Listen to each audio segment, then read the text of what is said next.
Hey, it's So all once you about start privacy, existing, personal time, and navigating business challenges my you're way. busy living it. So like, you don't have time. And then you get into lawsuits and like just crazy people. And I just as of late, I just prefer to just to be more under the radar personally.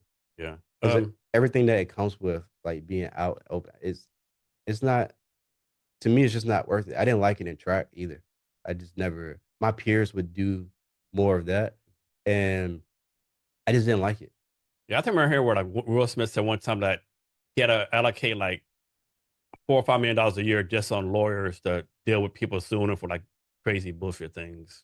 Yeah. I didn't hear that from him, but I've heard similar things from people of that stature. And I think I think 50 Cent said he does like around 2 million a year for the past like 20 years. And I can tell you without getting too much in detail that I get it. I see it. I understand it. I mean, I can only imagine, but that's why I don't really do too much though. Yeah. I mean, outside of like the stuff that I normally do, I don't like you're not gonna see me at a party or I keep the networking events to a minimum, only if I absolutely have to. I'm just not into it. I prefer like doing my thing and then spend time with my family. Yeah. Like the my favorite thing to do, like as I wind down at night, is play Time of Salem with my wife. Okay. Like it's the funnest thing in the world to do. It's I don't know if you ever played Town of Salem, but it's a mafia like game where everyone has a role. There's a town, there's a mafia, and there's like these neutral roles, and you just act it out. Like and I just it's fun. I like it, and I love seeing the smile on my wife's face like as we play it because it's I mean she genuinely enjoys it. So what's a skill you don't have that you want to learn? But when you do like the cost benefits analysis, you're like, man, I want to learn this, but I just can't. I don't have the time to do this right now. Maybe Uh, later on, but just I like can't a do it now. specific skill. Yeah. Um. Uh. I'm struggling to think, and it probably comes off a way because it makes you think like I have all the skills of the world. I, um, I don't know. And here's why. I can give you like the intangible skills, but something tangible, I don't know because my job doesn't require it. Uh, it doesn't require it at all. Actually, it's kind of coming off. We can fix it real fast. So next one, how do you provide value?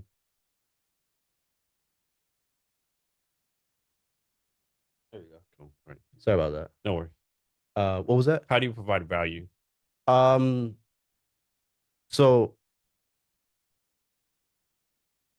one by identifying the problem because I think that's the hardest thing to actually do is identify the real problem, not the problem that most of the times I would say the problem is something that isn't openly said. You have a meeting with your main people and you're talking over whatever issue or whatever deal, and you know having the wherewithal or in the feel to understand what they're not saying and then to address it to address what's inferred but not explicitly said.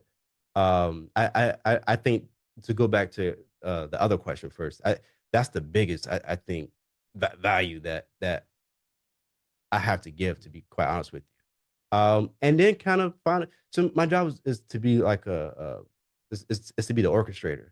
It's to kind of take this ensemble of like many parts and get it all going in one direction, establish a culture, make sure everyone can take care of their family.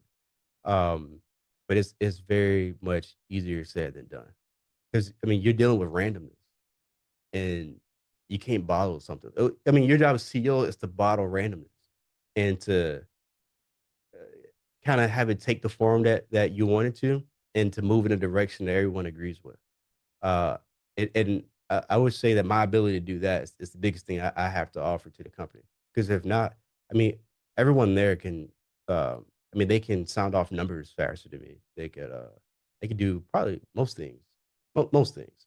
Don't get me wrong. I mean, I can work a deal. I'm good at it, but the I mean, they're better at doing that one thing specifically better than me. And my job is just to see the entire board and to make sure one also to make sure everyone's in the right position too, and then to get it all flowing in the right direction.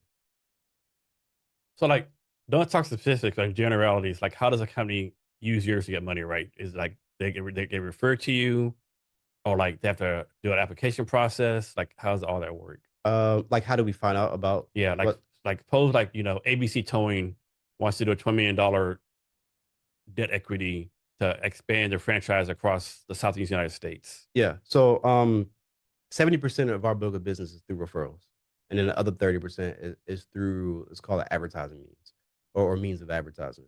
Um, yeah. So for that company specifically, they probably wouldn't find out about us specifically, um, unless it was from that 30%.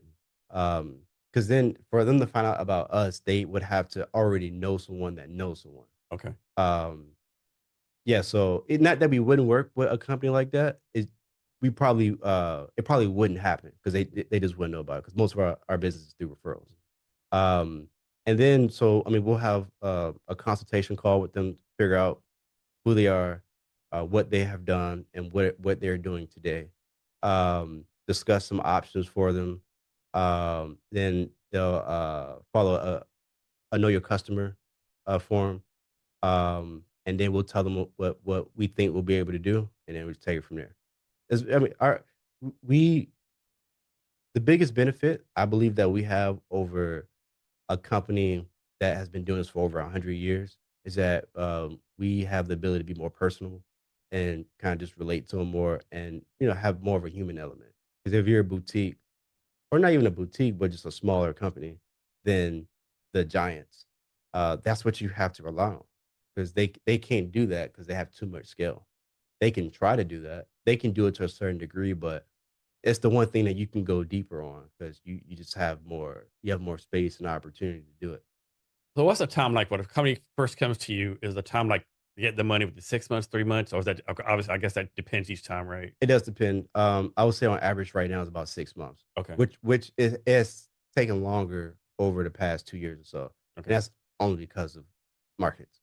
Uh, no one knows where interest rates are going to go, no matter how confident they may seem. Now we have a strong opinion on it, a qualified opinion on it, but we don't know. And because of that, with the capital sources, the investors that we work with, they if we don't know, they don't know. Yeah. And we kind of have to work on their timelines on that. But a lot of times it's not even just because of the pricing of it. If you're looking for just pricing, like just the absolute cheapest rate, um, we're not the option for you. Okay. I mean, we could do it, but we're not going to advertise ourselves as that.